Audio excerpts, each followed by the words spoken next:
Ang isang bayang malapit sa Capas Tarlac ay tahimik, sagana, at lahat ng mga mamamayan dito ay kontento sa kanilang buhay. Ang katiwasayan ng buhay sa bayang ito ay utang na loob nila sa isang multong sobra kung manigarilyo. Ilang taon matapos ang liberation, maraming mga tulisan at mandarambong ang naglipana sa amin. Sa Maynila, panahon noon ni Asyong Salonga at Totoy Golem. Ang batas noon ay ang batas ng baril at tigas ng katawan at kamao. At hindi iba rito ang bayang tinuran ko. Madalas ang patayan sa mga restoran, nakawan sa mga bahay at mga rambol sa lansangan. Laki si Lolo sa bayang ito. Lumipat siya rito sa amin na mapangasawa si Lola na taga-Capas. Kay Lolo galing ang kwentong ito. Isa si Lolo sa mga siga sa bayang ito, kaya laman siya ng kalaboso. Isa siyang gerilya noong panahon ng digmaan at kinakitaan siya ng katapangan sa larangan. Kaya pagbaba mula sa bundok ay kilala siya ng ilang mga kababayang nakihamok din sa laban ng mga Hapones. Kung tawagin siya ay Emong Maton. Minsan, may binugbog na lasing si Lolo kaya hinuli siya ng mga pulis at kinulong. Sa karsel, may inabutan siyang isang binatilyong may kaitiman na walang patid ang paninigarilyo. Blue Seal ang hinihit-hit ng binatilyo. Alam ni Lolo na hindi ito taga rito dahil kilala niya lahat ng mga tao dito. Nabagaan siya raw ang binatilyo. Papunta siya sa kabilang bayan at ginabi sa aming lugar. Dahil mahigpit noong mga panahong iyon at bawal sa kabataan ang nasa labas ng bahay pagsapit ng gabi, curfew ang tawag dito noong martial law ni Marcos, kaya kinulong siya. Bago maghating gabi, 2 pang sangganong lasing na lasing ang isinama sa kulungan. Nanggulo raw ang mga ito sa isang pondohan malapit sa plaza dahil sa selos. Binugbog ng 2 ang kapitan ng babaeng tindera.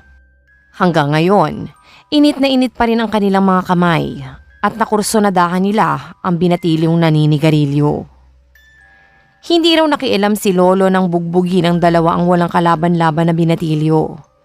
Hindi rin nakialam ang mga bantay na pulis. Madaling araw na nang tigilan ng 2 ang binatilyo. Lamog na at hindi ito makagulapay. Dahil sa pahirap na tinamo, namatay ang binatilyo. Bago tuluyang nalagutan ng hininga, pautal-utal niyang inuusal ang sinusumpa ko. Babalikan ko kayo. Dahil hindi kilala, ibinaon ang binatilyo sa isang hukay na walang palatandaan man lamang. At dito nagsimula ang kapayapaan sa bayang ito. Makaraan ang ilang buwan, ang 2 siga na nakapatay sa binatilyo ay muling nakulong dahil sa panggugulo-dulot ng kalasingan. Kinabukasan, nagulat ang mga pulis sa kilos at pananalita ng 2 preso. 6 mga basang sisiw ang 2 maton at panay ang salitang, "Hindi na po, hindi na po," habang tumutulo ang laway at luha. Sa pinagtagpi-tagping ulat ng mga pulis tungkol sa 2, sila raw ay nakaamoy ng sigarilyo sa kanilang selda. Pagkatapos ay lumitaw ang multo ng binatilyong sunod-sunod ang paninigarilyo. Pinagsusuntok daw nito ang multo subalit ang tinatamaan niya ay ang kasamahan sa kulungan. Hindi sila iniwanan ng binatilyo hanggat hindi bugbog sarado ang isa't isa. Wala raw tigil ang sermon at banta ng multong chain smoker sa mga siga-siga. Kaya halos mabaliw na ang 2 sa mga sandaling iyon sa takot at pagsisisi.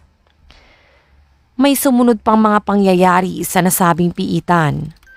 Waring alam ng multo kung sino talaga ang may kasalanan. Doon lang siya nagpaparamdam sa pamamagitan ng pagbuga ng usok at pagpapakita sa preso.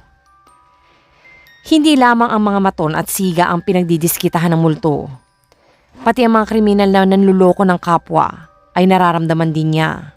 Isa na rito ang isang manugang na nagtangkang manloko ng kanyang biyanan. Bagaman hindi ito nabaliw, naging tulala ito at ngayon ay alagain pa ng sariling biyanan. Kapag nakaamoy ka raw ng usok ng sigarilyo sa loob ng piitan, asahan mong baliw ka kinabukasan. Ito ang dahilan kung bakit nawala ang mga siga at manduruga sa bayang ito. Gumawa ka na ng kalokohan sa ibang lugar, Pero hindi dito dahil tiyak na dadalawin ka sa kulungan. At hindi ka sigurado kung ano ka na kinabukasan. Baliw, sintu-sinto, o tulala. Nakamatayan na ni Lolo ang kwentong ito at hindi ko na itanong sa kanya ang dating pangalan ng bayang iyon. Kinagisnan ko na ang tawag niya dito ay Bayang Payapa.